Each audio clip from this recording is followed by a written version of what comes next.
Good afternoon or good evening. Regardless of your time zone, I'm glad you're here. My name is Axel Gonzalez, and I'm excited to present the research project I've been working on for the past semester. This project is titled Robust Interpretability with Self-Explaining Deep Learning Models for Computer-Assisted Classification of Kidney Stones in Endoscopic Images. Before diving right into details, I'd like to introduce my mentors, Dr. Gilberto Ochoa Ruiz and his PhD student, Daniel Flores Araiza. They both are from Tecnológico de Monterrey Campus Guadalajara. And as for me, I'm a bachelor's student in robotics engineering at the University of Guadalajara. Computer vision, neural network design, machine learning, and deep learning are some of the pillars of my degree. And this sparked my interest in the vast field of AI. This interest led me to apply for the LXAI Google CSR program, where I was fortunate enough to be matched with this marvelous project and these wonderful people. Now, I'll gradually take you to discover what we're doing by combining AI and medical imaging.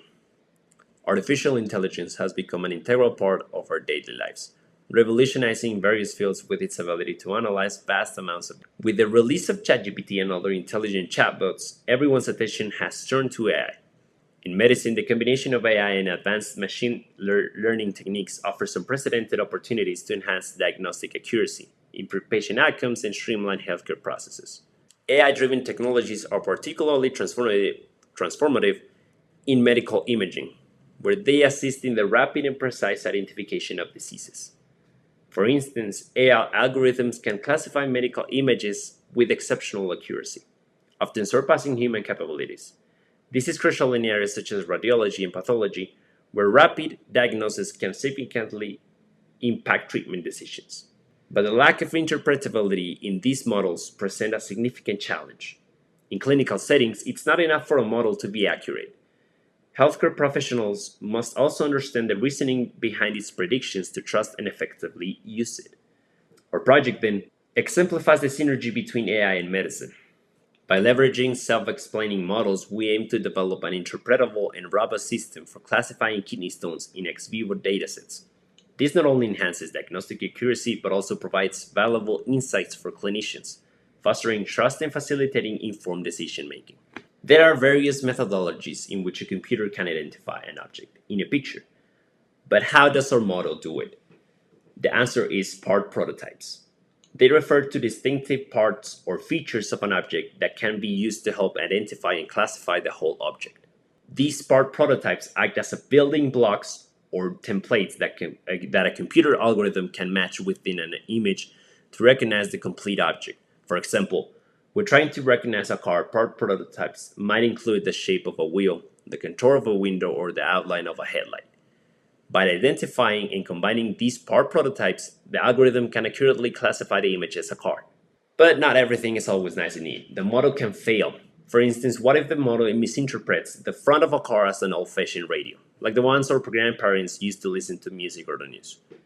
Failing is quite common in computer vision, but we can take advantage of these mistakes. By understanding why and where the model fails, we can adjust our network parameters and retrain the model, enabling it to correctly identify the objects it previously confused. But how can we know the why and the where? Well, explainable AI, or XAI for short, it is said to be tools and frameworks that help to understand predictions made by our model. On this field, providing evidence for the output of a model is of extreme interest, since a better understanding of how the model works could be gained. But furthermore, to evaluate whether the output deserves credibility or not. These are the foundations of our research. Over the last 6 months, my primary task has been modifying a dataset of over 2,400 kidney stone images.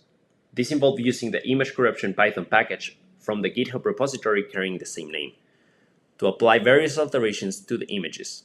In total, 19 different corruptions were applied. Most of them were based on adding noise strategically, such as Gaussian noise or pixelate. And I applied a special set of 4 corruptions as part of data augmentation. These were speckle noise, Gaussian blur, spatter, and saturate. According to the image corruption repo community, these are the corruptions that will truly test our model's robustness. Each corruption was applied at 5 levels of severity, with higher levels indicating greater noise. Images at level 5 exhibit more pronounced effects, in the given example an increase of brightness and pixelation compared to those at lower levels. If we take into account that 5 models were used, times 5 severity levels, times 19 different corruptions, this means that 475 evaluations were made. The metrics obtained from evaluating the model's classification accuracy reveal how these corruptions impact its performance. Accuracy tells you overall how many predictions were correct, how many of the predicted positive results were correct. Recall tells you how many of the actual positive results were correctly identified, and F1 score gives you a single metric that balances precision and recall. Since these metrics are expressed as percentages, we can gauge our model's performance by how close the values are to 1. What truly matters, higher values indicate better performance. As the values approach 0, the model's classification ability deteriorates. A model performs better without perturbations compared to the same model tested with perturbed data.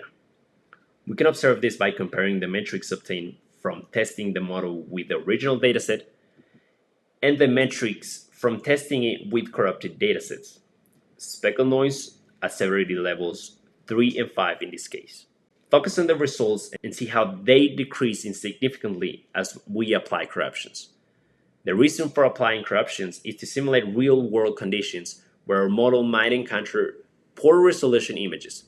Identifying where the model fails is beneficial for research as it allows us to fine-tune and adjust the model's parameters to achieve higher accuracy.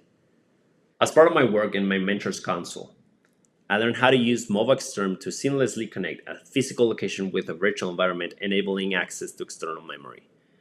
My practice with GitHub was reinforced, particularly in creating and updating repositories, which is essential for version control and collaborative work.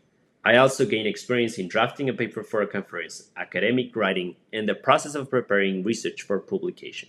At the beginning of this project, I was introduced to key concepts.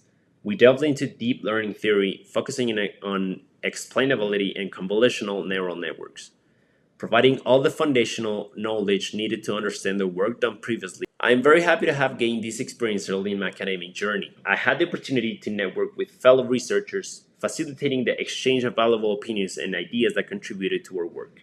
I also agree with my mentor, Daniel, who always reminded me, a new person you know could be a new door opening in the future. I have learned to work smart, not just hard, and to manage my time effectively to ensure progress. Adaptability has helped me control anxiety and avoid the trap of thinking there is only one way to accomplish things. Project methodologies are always subject to change to achieve better results. When I had problems, such as code errors that I couldn't debug, I would discuss them with my mentors. They dedicated time to analyze the situation differently and encouraged me to think outside the box, instead of just pointing out my mistakes. This has helped me develop a problem-solving mentality. As a final thought, accurate and rapid classification can help provide appropriate treatment to patients, which can extend their lives or enhance their quality of life. I'm fully aware of the advantages we can gain by integrating computer vision into a project, and I'm intrigued by all the aspects of life that this tool could boost. I would like to thank all the mentors of the LXCV program for making this a wonderful experience and giving me the opportunity to be a part of it. I look forward to meeting you again in the future and discovering how we have continued advancing research and developing new AI techniques to improve people's lives. I'm leaving you my contact information here. You can reach me via email at axavarug2805@gmail.com or view my LinkedIn profile at the address below. Thank you for your attention.